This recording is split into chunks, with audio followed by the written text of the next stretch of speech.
Pozdravljeni. Pred približno 2 mesecema smo skušali ugotoviti, kdo gre kam za sezono 2025. In prišel je čas za novo, rahlo osveženo verzijo.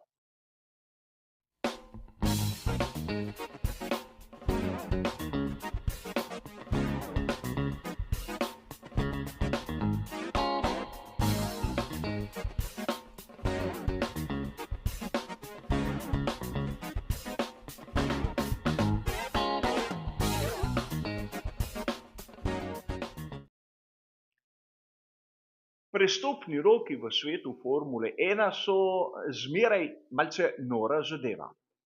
In treba je poudariti, da med sezono 2024 ter 2025 se lahko zgodi še marsikaj. Ampak vseeno v teh tednih smo dobili nekaj zanimivih uradnih potrditev, ki našo sliko glede štartnega razporeda, seveda v prihajajoči sezoni 2025, delajo malce bolj jasno. In mi vsi navdušenci lahko začnemo z našimi osebnimi sklepanji, z tistimi špekulacijami, kdo bo kam šel in katera izbira bi bila po našem mnenju tista najboljša.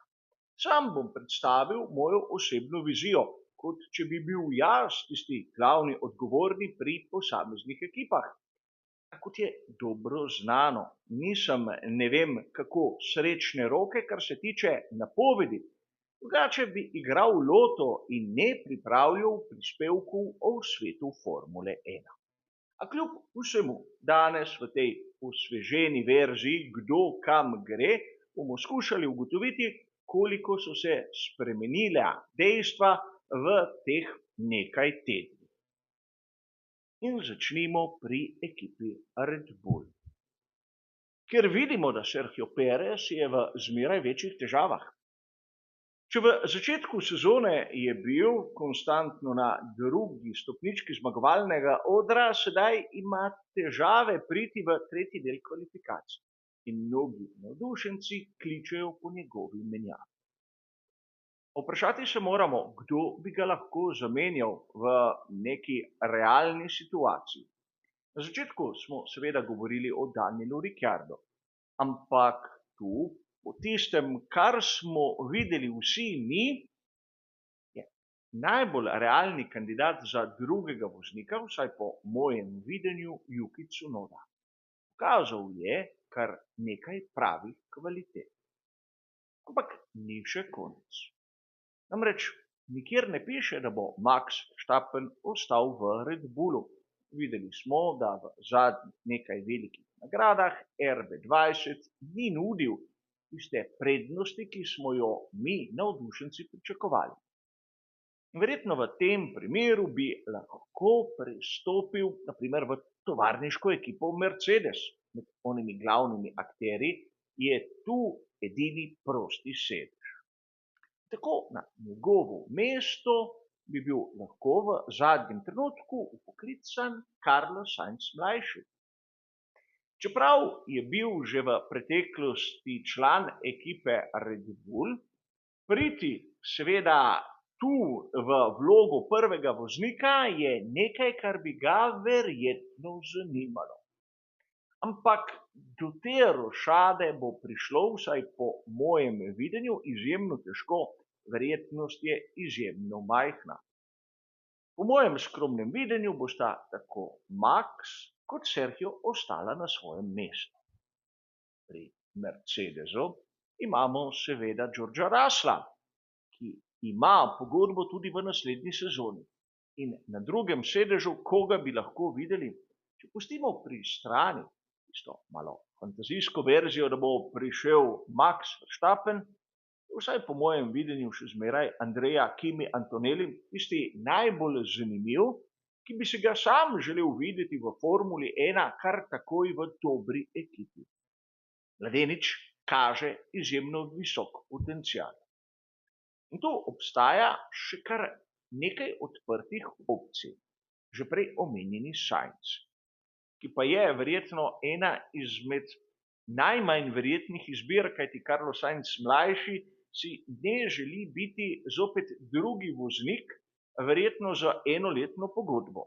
Kajti Antonelli, ukolikor ne bo popolnoma razočaral, bo prej ali slej v tovarniško ekipo Mercedes prišel.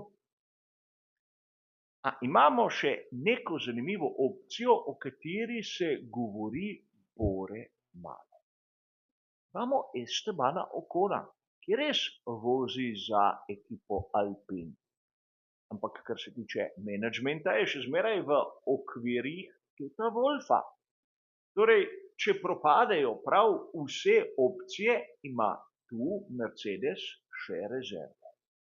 In čeprav imajo Mika Schumacherja pod pogodbo, ga ne vidim v kakšni kombinaciji, ki bi ga pripeljala v to ekipo, kar se tiče svetovnega prvenstva Formule 1. Schumacher ima realno gledano več možnosti pri Alpinu, a o tem kasneje. Sveda pri Ferrariju so zadeve jasne in zaključene. Imamo Leclerja ter Hamiltona, čeprav po mojem osebnem videnju ta kombinacija bo dokaj eksplozivna. Namreč težko bo določiti, kdo je prvi in kdo je drugi voznik, kar je pa nujno, če želijo v Maranellu osvojiti naslov svetovnega prvaka.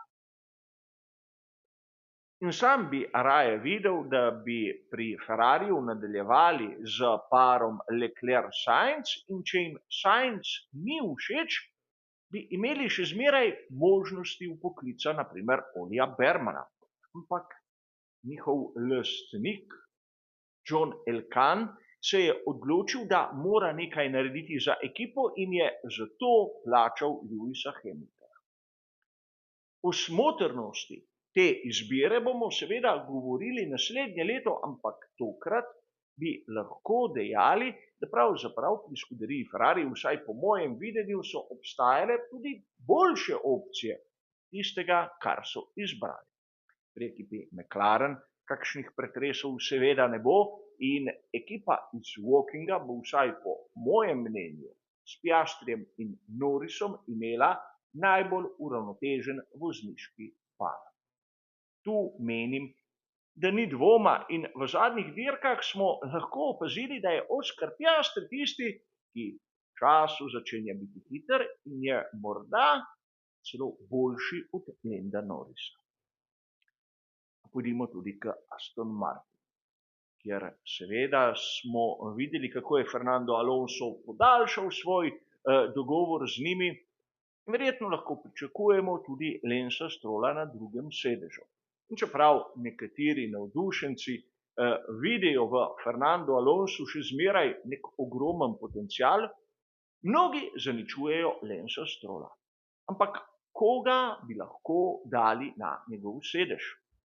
Bi bil po vašem skromnem mnenju, naprimer Sergio Perez, ki bi morda izgubil sedež pri Red Bullu, boljša izbira? Pereza so umaknili iz ekipe prav zato, da je naredil prostor Strollu. In tu kakšna vrnitev, vsaj po mojem osebnem mnenju, ne bi bila nek bistven napredek.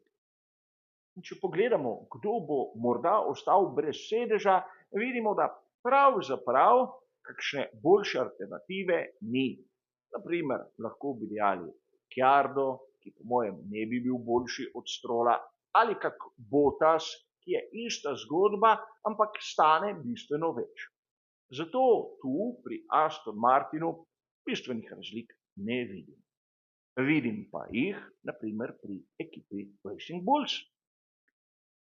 En sedež bo rezerviran za Yukija Tsunodo, ukolikor ta ne odide v Red Bull, kot smo govorili pred nekaj minutami. Ampak Daniel Ricciardo, po mojem skromnem videnju, ni opravičil tiste vloge fenomena, ki so mu jo mnogi, dobesedno mnogi pripisovali. Zato na drugem sedežu bi si sam želel videti Liama Lawsona, ki seveda tu brez dvoma je voznik, ki ima talent, čeprav v ključnih trenutkih, kot sem že mnogokrat povedal, je izgubil prvenstva. In seveda v DTM-u, v Formuli 2, v japonski superformuli in čas je, da seveda izbriše te poraze iz svojega življenjepisa. Če bi Tsunoda odšel v Red Bull, Izak Hadjar bi bil po mojem osebnem mnenju prava izbira. V ekipi Alpine vre. Med Gaslyjem in Oconom je odprt spor, kar smo videli celo na veliki nagradi Monaka, čeprav se to v javnosti ne kaže. In obstaja velika verjetnost, da vsaj eden, če ne oba, ne bosta podaljšala svoje pogodbe. In kdo bi bil tu zanimiv za tega konstruktorja in ekipi, ki ima malce višji status kot tisti na dnu lestvice? Mick Schumacher je seveda član tovarniške ekipe Mercedes, ampak v dirkah vztrajnostnih prototipov Endurance sodeluje z Alpinom. In obstaja možnost vrnitve Žuja, namreč ta izhaja iz vozniške akademije tovarniške ekipe Renault. In konec koncev, kot rezerva je pri ekipi Alpine vpisan Jack Doohan. Jack Doohan je sin Micka Doohana, legendarnega motociklista, in v Formuli 2 je imel zanimive rezultate. Bil bi sorazmerno poceni in v sezonah, kjer ekipa kot taka nima nekih garancij, da bo konkurenčna, bi morda bil racionalna izbira. A videli bomo, kaj se bo zgodilo pri Alpinu, namreč tu je odprtih opcij ogromno in verjetno do zadnjega trenutka se ne bojo odločili. Kaj pa Sauber, bodoči Audi? Sam na tem mestu, poleg Hülkenberga, ki je potrjen, kot sem že mnogokrat dejal, vidim Sainza. Ampak, če pogledamo formo ekipe Sauber v tem trenutku, bomo takoj ugotovili, da je najslabša na štartnem razporedu, namreč dosegli niso niti še ene same točke. Je morda to krivda projekta, voznikov ali kombinacije obeh, ne vem in niti ni važno. Po finančni strani bi se Sainzu izplačalo, ampak po tisti športni nekako trpeti celo sezono 2025 in upati na konkurenčen bolid v sezoni 2026, ne vem, kot sem vam že omenil, verjetno Carlos Sainz mlajši malce obotavlja, ker obstaja realna možnost, da bi postal prvi voznik v Red Bullu. Sicer malo verjetna možnost, ampak realna. Sliši se malce čudno, ampak Sainz bo po mojem vzel čas prav do zadnjega trenutka. Ne Zhou, ne Bottas, po mojem videnju, si ne zaslužita podaljšanja pogodbe, nista pokazala nič posebnega. A vkolikor Sainz ne bi izbral ekipe Sauber, bi lahko tu vsaj za eno sezono z Bottasom podaljšali ali pa upoklicali Zena Maloneja iz Formule 2. Namreč v sezoni 2025, vsaj po mojem skromnem videnju, konkurenčni ne bodo. Kaj pa ekipa Haas? Izgubili so Hülkenberga, ampak tam lahko mirne duše vidimo Olija Bermana. Kaj pa Kevin Magnussen? Meni osebno se je s svojim grobim stilom vožnje dobesedno zmeril.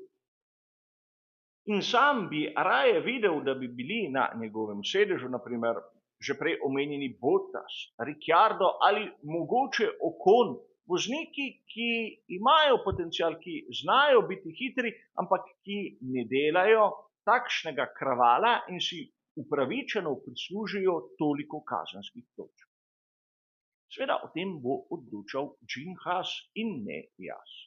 Po drugi strani je treba poudariti, da vkolikor pride voznik, ki ima za seboj neko doto zanimivih pokroviteljev, pri ekipi Haas bi moral biti uspeh zagotovljen.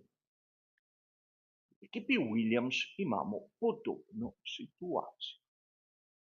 Pred časom se je govorilo, kako je Alexander Albon ena izmed glavnih figur ki bi lahko nekako premaknila celotno trgovanje in seveda prestope v raznih ekipah, ampak Albon ostaja v Williamsu. Kdo torej na drugi sedež? Opcija je Andrea Kimi Antonelli.